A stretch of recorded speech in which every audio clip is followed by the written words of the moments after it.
Wait, are you recording already? Because this is the story I want. What happened? What did you do, sir?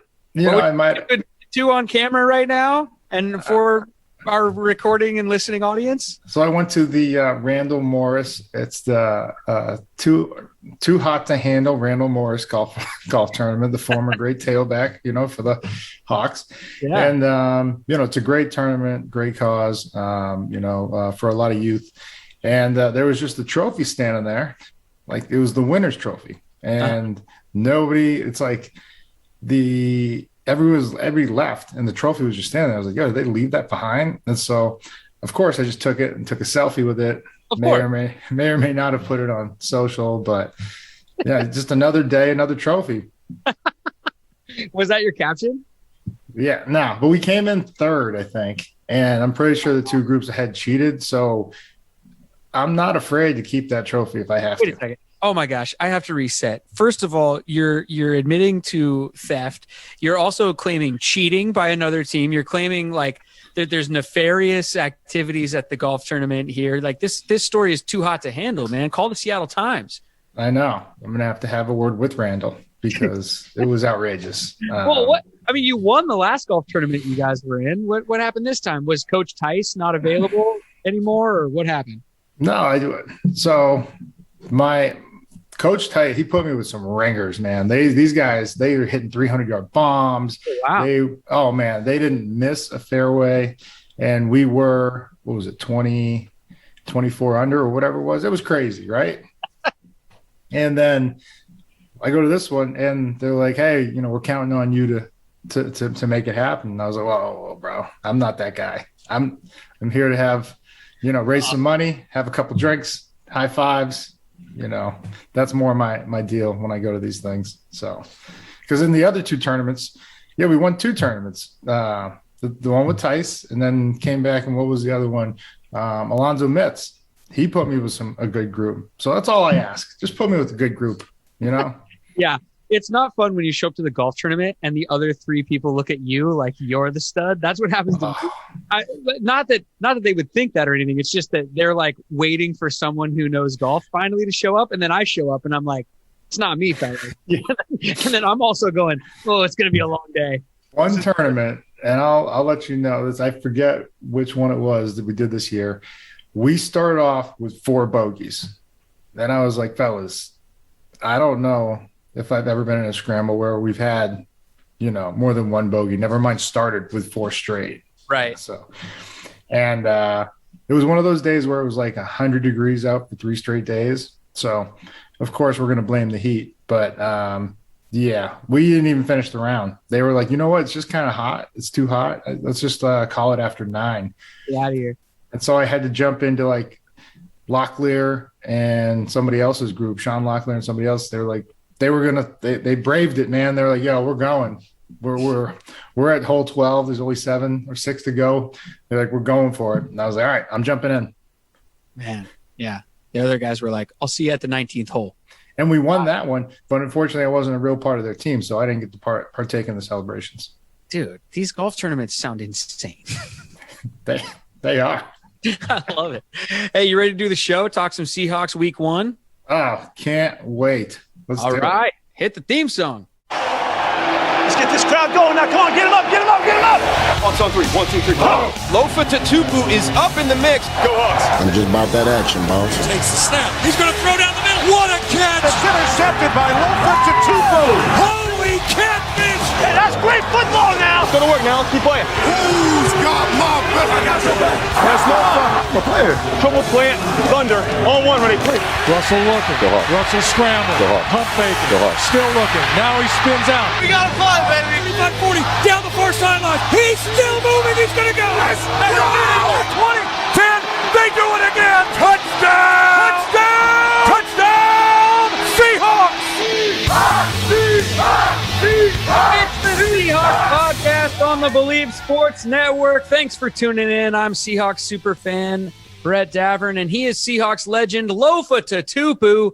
Week 1 is over. We played the Indianapolis Colts in Indianapolis, and the Seahawks came away with a victory, destroying the Colts. It's overreaction day around here. There's a local Seattle sports radio show that does like Overreaction Day or whatever. Overreaction, Lofa. We're winning the Super Bowl, and Bobby Wagner and Russell Wilson are co-MVPs. Write it down. I mean, that's not an overreaction. Not from what we saw. Yeah, buddy. We got lots to break down here, but it was incredible. Let's just start there. If you guys got thoughts, hit us up, seahawkspod@gmail.com. We'll read your emails on the air, or, if they're too profane, we'll read them off the air and laugh. Either way, send us your emails, seahawkspod@gmail.com. Before we really get into it here, let's take a second and give a shout out to our wonderful sponsor, one of our wonderful sponsors, betonline.ag. It's that time of year again. Eyes are turning towards football. Teams are back on the gridiron, and BetOnline is your number one spot for all the pro and college football action this season. Make sure you use our promo code Bleav, BLEAV, when you're betting on everything, because you get a welcome bonus when you use the promo code at betonline.ag. Super Bowl odds constantly being adjusted, of course, but the latest ones are out. The Kansas City Chiefs are 5-1 to win it all. Let's see where our Seahawks are. Let me see.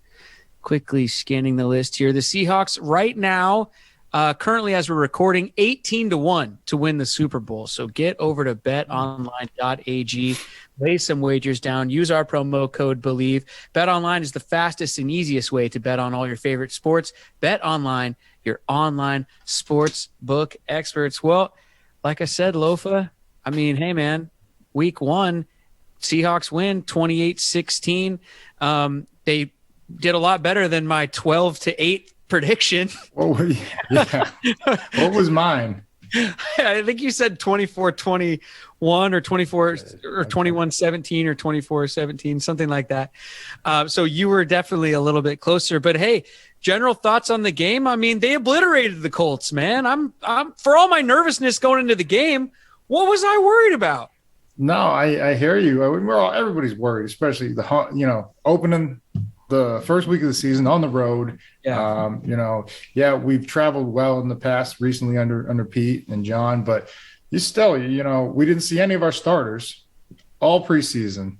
And so there was reason for concern.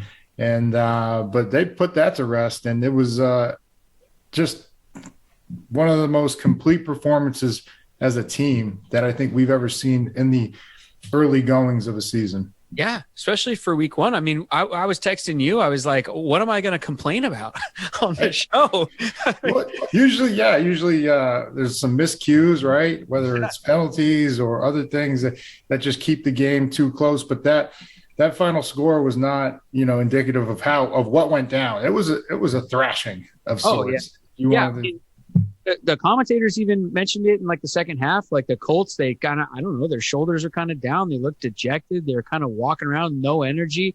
I mean, and to be in their place with fans for the first time and over here and all that. I mean, their fans were going bananas on the Seahawks' first drive. And then after that, it was like a library in there. Well, I mean, and we'll get into it, but that first drive did have me ready to text you, ready to say, yo, what the hell are we doing? Because they were running the ball at will, Yeah. There was one penalty that extended the drive. And I think without that, Jamal went off sides and then they converted a 3rd and 5. Yeah, he's off by like a fraction of an inch and also that first sack of the year. Yeah. Right. But other than that, I mean, I just want to thank the Colts for stopping, just abandoning the run. And and thank you, Colts fans, for not having the stamina to yell for an entire football game. Right. Were they tired? I think, they should have got their practice going, right? Because I know it's going to be rocking over here at Lumen Field this week. Oh, yeah. Well, hey, let's get into some specifics here. Russell Wilson and offensive coordinator Shane Waldron are cooking. I mean, they're putting in some work. We maybe stay away from cooking. Pete Carroll actually said the words cooking in his post-game press conference. Did he? Quickly said, I'm just kidding. I'm, nobody. He walked it back, huh? Russ cooking thing. But Russell Wilson, 18 of 23 for 254 yards and 4 TDs. Yeah. Pretty efficient, man. And I think a perfect quarterback rating also. Yeah, he was up there around 148 or 150. I think 153 something is the perfect. But he had two of those incompletions were throwaways. So they were smart plays. It wasn't It wasn't his fault. It was nothing there. Okay, let's get rid of the ball and not take a sack or try to do too much. It was impressive, man. He looked sharp.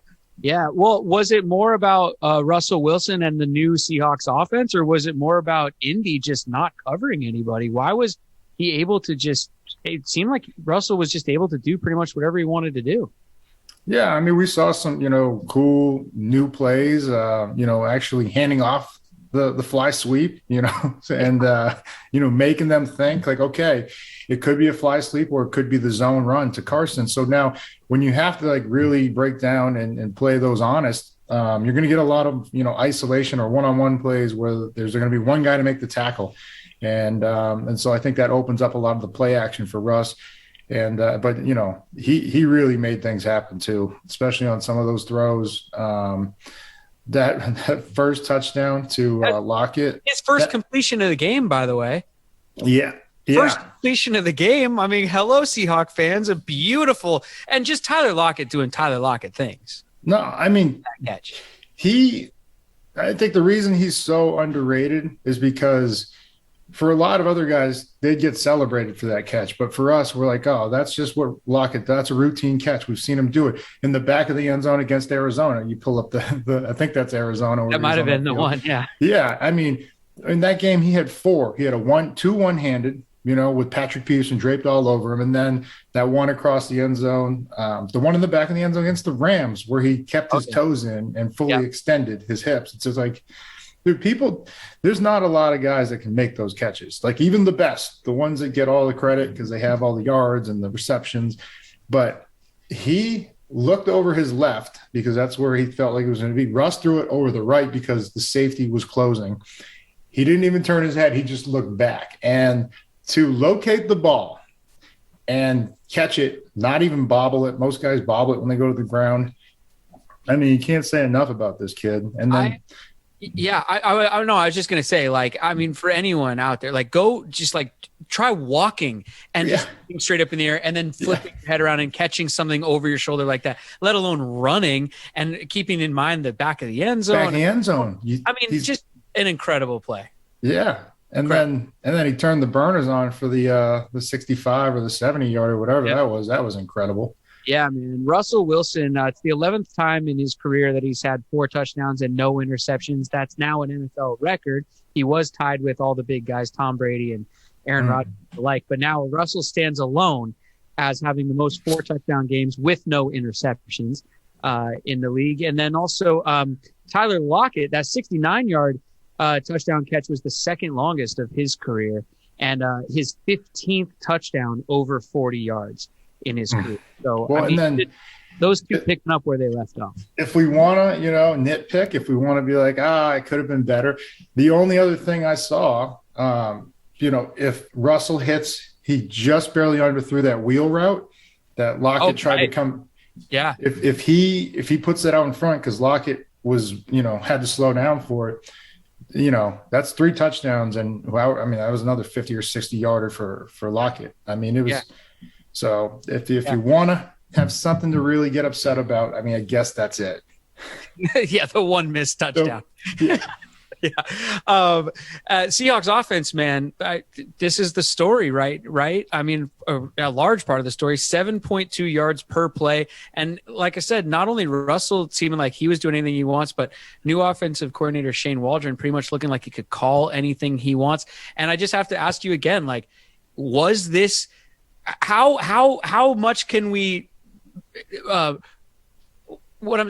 secure should Seahawks fans be in this like new offense, or was this just the Colts defense? Not like we said, they were kind of low energy second half. Like how much is the new offense and how much was it that the Colts were not great? No, it's a combination of both, but that's a defense that's going to give people fits. That's they're with Buckner up front, Darius Leonard at linebacker. They have a lot of good players and they've played people tough. So, I don't take anything away from our offense being able to do whatever they want. I feel like that was a formidable opponent. And so, I think it really is a matter of us, not only Shane Waldron's offense and being able to call what he wants, but the execution was on a level that we've never seen before out of the Seahawks offense, not until later in the season when we're rolling and getting comfortable, but impressive. I mean, then you go, where are we talking next? Because Gerald, are we staying with the receivers and tight ends? Because let us know what you think, you guys. Seahawkspod@gmail.com. How excited are you for this new offense, or do you think maybe the Colts just sort of like didn't have it on Sunday? Let us know. I was going to go to Chris Carson next, man. I mean, 91 yards on 16 carries. Just looked fast, looked strong, breaking tackles, catching the ball out of the backfield. I mean, we gave him the big contract, or gave him the deal in the offseason, and he looks great, right? How 32 look for you? Oh, phenomenal. That's our guy back there. And I think the run game in particular, offensive line made it happen. And everybody would have averaged over 4 or 4.5 yards if Russell didn't take those last two, time wasting sacks where we just slid, in the backfield. Russ ended up with 2.8 or 3 yards a carry. He would have had over 5 a carry if he didn't take those. But that was just a situational thing. But yeah, Carson looked amazing. Penny did, unfortunately. That's got hurt. That's my next topic. Okay. Because, buddy, what are we going to do about Rashaad Penny? I feel for the guy so bad. Injuries, it can't be his fault or whatever. But, Rashaad Penny on the injury list again, says it can take a couple weeks. Pete Carroll says that. A tight calf. What's going on, man?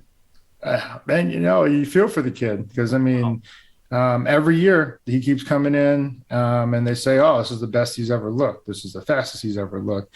Mm-hmm. And he did. He looked good. And but at that point, I thought especially, and this is just me, putting on my, personnel or GM cap, I was thinking, okay, you got 4 legitimate running backs with the way that DJ Dallas showed out and Alex Collins, and then Penny and Carson.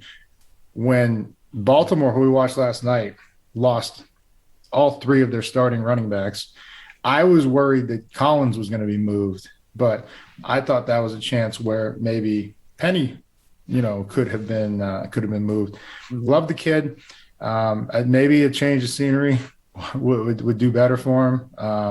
Because you never know. It could happen to where just mentally, you can't get past that hurdle too. It's just it's going to happen again. And then it does. So I feel bad for him too, because it's we don't get to see him play all that often because he's injured so much. And when he's in there, he seems good. And then he doesn't play in the preseason.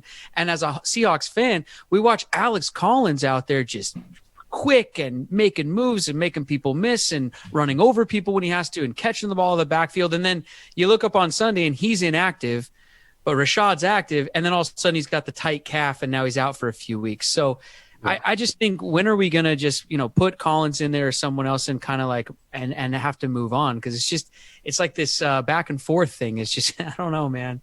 I feel bad for him, like I said, but. Well, then, now, and then, I hope they do give Collins, a good 8 to 10 carries, and they don't overwork Carson, because he hasn't shown to stay healthy for a full season either. As tough and as great as he is, it's always been 2 years ago, he was the one guy we were missing going in the playoffs. And it's just man, this is when we need him the most. Yeah. I want to see Alex Collins activated, and I'm sure he will be for this next game against the Titans. Oh, absolutely. Moving on to the defensive side of the ball. Let's flip it, dude. Defensive line domination, dude. That game was amazing for the defensive line. 10 quarterback hits, 4 sacks. Who knows how many pressures. It felt like they were in Wentz's face all the time. And they had another sack on a 2-point conversion, which I don't know if that counts for official sacks or not. But, they were all over the place. And I put them in my background here. But Darrell Taylor, man, just looks great. They said he had the best camp out of anyone, and it looks like it. Oh, yeah. He looks every bit the part of the athletic freak that we hoped he would be when we drafted him in the second round. But the whole D-line, Puna, I got a little scared when Puna went down because, I don't ever see Puna stay on the ground that long. But, yeah, Puna, Monet, Dunlap, it's just, and then my guy, Rasheem, who I said he's poised for a breakout year, looked great all preseason. And yeah, man, they dominated. There's no other way to put it. Even the depth guys like a Benson Mayowa out there making a lot. Benson got one. Tackles for losses and stuff. I mean, the defensive line was dominating the Colts offensive line. And I know I've been asking this question a lot, but I got to ask again, like, is it our defensive line crushing people, or was the Colts offensive line down a bit, missing Eric Fisher and things like that? Or, I guess you got to just play the game that's in front of you, right? No, yeah. Missing Fisher definitely hurt them. Nelson, for that injury that he's had, he played great. I mean, that's a good offensive line. And, so I just think our defensive line is that good. And we're just so deep. Yeah. When the next guy goes in, like I said, this is what in 2013, a lot of people don't remember that 2 future All-Pros, Cliff Averill and Michael Bennett, were not starters. Chris Clemens and Red Bryant were starting on that team. And so that's how crazy the depth was. And I think, these guys, they're not there yet to be named a Cliff Averill or Michael Bennett, but they're good, and they're young and they're fast and they're hungry, just like they were back in 13. So I think we're seeing something special built up front. And again, the only thing that kind of concerned me was when we came out, we were in that 5-2 look, which, it's a lot of one-on-ones, and the Colts were having success pushing the line of scrimmage. And it was becoming hard for Bobby and Brooks, who played a phenomenal game, but to just find the gap, because there was really essentially, with some guys head up, there's 2 gaps now that you got to play. You're hoping that your nose or your 3 takes one of those, but if they don't, and the line of scrimmage gets pushed back towards you, that's a cat and mouse game now. Like, okay, which hole's he going to take? Because if you shoot it and you don't make it, I mean, that's up to the second level. That's up 10 yards quick. And luckily, we have 2 of the best safeties in Diggs and Jamal, but that's no easy task. Yeah. Well, the linebackers, I mean, dude, Bobby Wagner, yeah, 13 tackles. Jordan Brooks, 11 tackles. Darrell Taylor, like we said, adding a huge sack there on, I think it was on the 2-point conversion, or his sack where he just abused the offensive tackle there, just pushed him flat on his ass, frankly, and jumped over him and sacked Carson Wentz. It was like something out of a movie. Well, that was what, I knew he was fast. I knew he could bend the corner, but to run through a guy, I didn't know he had that kind of power. Because he doesn't look like he has that kind of weight. He's not as big as Alton, Robinson, or some of the other guys, or Sheen, but he's so explosive that it doesn't matter. Yeah, no, he was great. The Colts, let's see, they went for it on 4th 3 times. They were unsuccessful every single time. Speaking of those short yardage and conversions, you see that quarterback sneak by Russ? I knew. I texted you because, they're listening, dude. They're listening to us. I think they definitely listen to our podcast because, for years we've been asking, hey, can you just get under center and run a QB sneak? And guess what? Lo and behold, 1 for 1. They've tried 1 in Russ's career and they got it. I love it. They're coming back towards some sort of balance with that. Speaking of balance. See what you did there. Balance7.com. Everybody, you got to align your pHs and your alkalines and all that stuff and get your body balanced out. Too much acid one way or the other, not good. You got to get balanced out, just like star athlete Lamar Odom did. That's why he's joined Balance7.com, and so have we.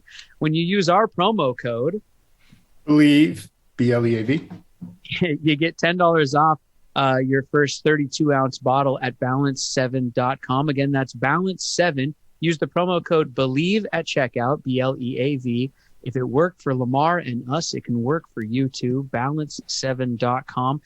So concerns, the only real concerns I have, if there are any, is our cornerbacks. And I think that was the concern going into the season. Carson Wentz did throw for 250 and 2 TDs, and one of those TDs was wide open against Trey Flowers, who is a big question mark in the mind of a lot of Seahawk fans. Trey Flowers, sometimes I love him and love everything he's done for us in his time, and I respect him and everything, but sometimes it looks like he couldn't cover my bed, man. What is going on with Trey Flowers, and what are we going to do? Because we were signing all these cornerbacks, but a little I honestly, I don't even know what's going on. And, you know, and I feel for Trey. I mean, it's not his fault. What do you mean it's not his fault? It's not his fault. He was a safety his whole life. He's playing corner in the NFL. Like you don't make a guy go play corner when he's been safety his whole life. So but there's they see something in him because they just keep bringing in people and he just keeps beating the guy. He's big, strong, fast, athletic. But does he know how to play an island? I don't think so because I haven't seen him anywhere near his guy half the time. And I feel bad saying that, you know, because it's tough duties being a corner, especially he played safety at Oklahoma State or wherever he went. Like he played safety his whole career and then come here and like, hey, you're going to play corner. It's like, when you get to the best of the best, this is not where you just switch positions. Like, no, I get it, but dude, you're a starting cornerback for, you know, an NFC West contending team. Like you just expect him to be in the picture when the guy catches the ball, and Seahawks fans don't see him in that picture all that often. You know, this has been going on for years with him.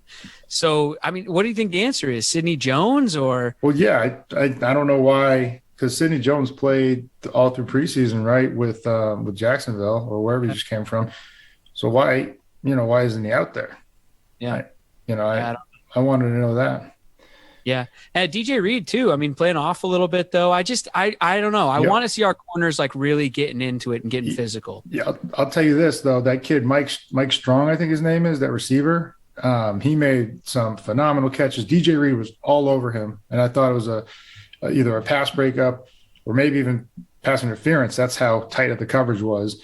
And he still had great hands when he got the ball. There's another one right away. It was a low pass. So, Mike Strong, we're going to be hearing that name a lot in the future. He's only a rookie. I didn't even look up, you know, how he got to them, if he was a draft pick or not, but it was impressive with what he was doing. Well, shout out, though. I don't mean to be too hard on the DBs because shout out to Quandre Diggs for that hit. Oh, that he had a couple.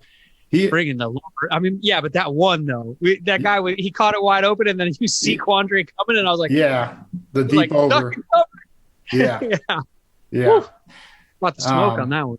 Yeah, he crushed him. But then there was another one when Bobby had the guy's legs wrapped up, and it was either Diggs had one coming down the alley, but then there was Bobby had the legs wrapped up on Taylor, and I mean, him or Jamal came over the top, and it was just – man, they were coming up hitting. Yeah, they really were. Any other concerns? I mean, my only other concern would be noticing that the Colts ran for 3.8 per carry. You kind of talked about that. I mean, I don't know if it's a concern, but that was the only other stat that jumped out at me from the game. Yeah, under 4. I mean, you want them under 3, somewhere in the neighborhood of 2.5 is. But you know, a lot of the damage was done on that first drive, and you know, I'm just, again, surprised that they went away from it and just put the ball in Wentz's hands that many times. Especially, he doesn't, you know, I know he looked good running, Wentz, when he's mobile, he's a good athlete. But, you know, my quarterback just had surgery 5 weeks ago, and I have a bunch of animals too deep on the D-line coming after him. I'm not making him drop back every time, you know, and so even the run was so efficient in the first drive or two that the big play action pass that Diggs had that hit one, it was big play action and everybody jumped up. Brooks, Bobby, Jamal was damn near in the backfield. Like that's how, you know, deceiving it was. And that's why that guy was wide open. So I don't know. I think that's something this week when you get Derrick Henry. Yeah, we're going to get into that with our preview of the Titans a little bit later in the week, but that's why I kind of bring up the rushing number there against the Colts. Good. That's the only thing that could be concerning. Yeah, we got a big one coming up this week. Speaking of big ones, exciting news. Our podcast is partnering with PlayActionPools.com this season to bring interactive fun to the sport we love the most. You'll be able to get in on the action at PlayActionPools.com. It's a football pick'em challenge, which is open for everybody. So here's how it works. You sign up for our contest. So you go to playactionpools.com and then you search for the Bleav football pick'em. Okay. And you sign up for it, you play along. And if you win, you could win a pair of electric sunglasses or a pair of DC shoes. Those are awesome brands and cool gear. So you want that. Go to playactionpools.com, use not the promo code, find our contest spelled BLEAV football. Pick them. There's no promo code or anything like that. You just go on over there and enter, and you could win those prizes. Playactionpools.com, your new home for all of your office sports pools, because you can set one up for yourself over there too, or you can join ours. I was going to talk about the rest of the league, but honestly, we're running out of time on this show, so we'll save it for our preview of the Titans. Let's move to our Zone In segment, brought to you by Zone In CBD. ZoneInCBD.com, the best CBD in the business. It's Lofa's company, so you know it's the best. And you can sign up for a subscription. Yeah, check out some merch. Lofa's got the T-shirts on. But for all your CBD needs, it's ZoneInCBD.com. This one does have a promo code. BLEAV. You get 20% off of your first purchase, or no, off of all of your purchases. All your purchase. Yeah, at zoneincbd.com.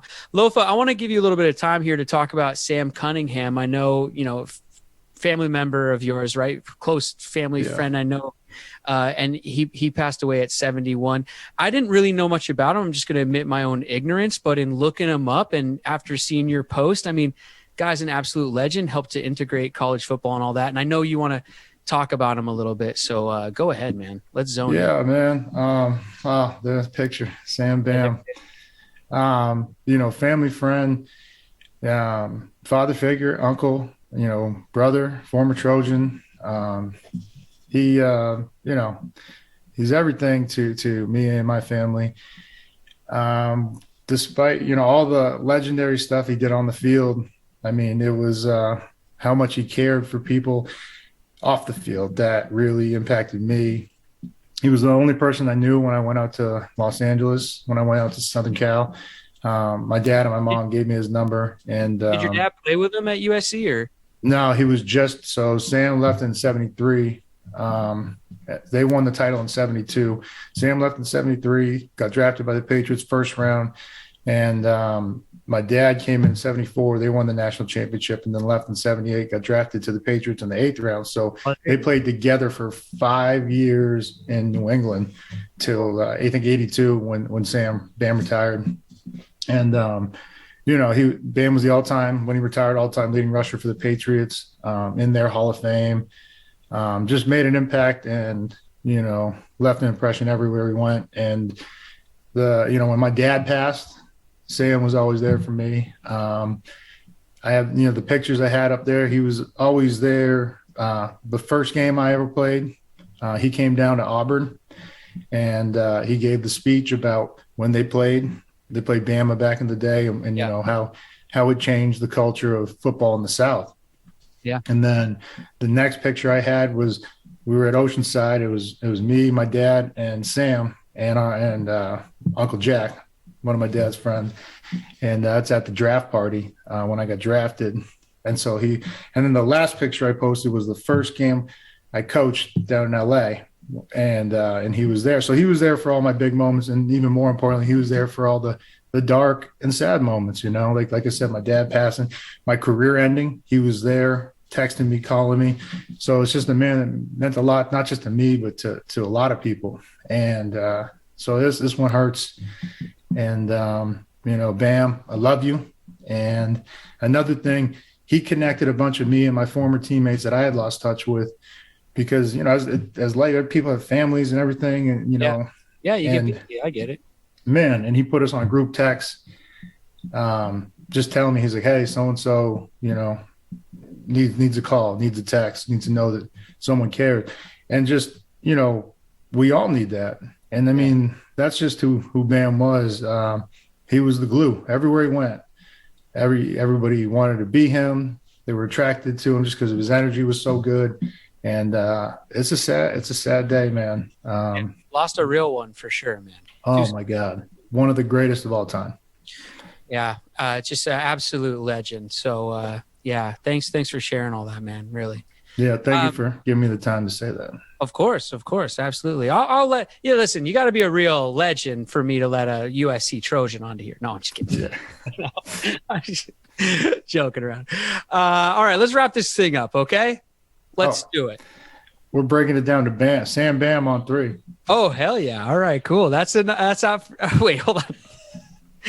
That's a wrap for us, everybody. Thanks for listening to the Seahawks podcast this week. If you've got thoughts or emails to send, it's seahawkspod@gmail.com. That's seahawkspod@gmail.com. Lofa, break us down. All right. Hands in the middle. Sam Bam, you're always going to be with me, man. You're always there for me, and you always will be. I love you. So we're going Sam Bam on 3. 1, 2, 3. Sam Bam. Bam, bam.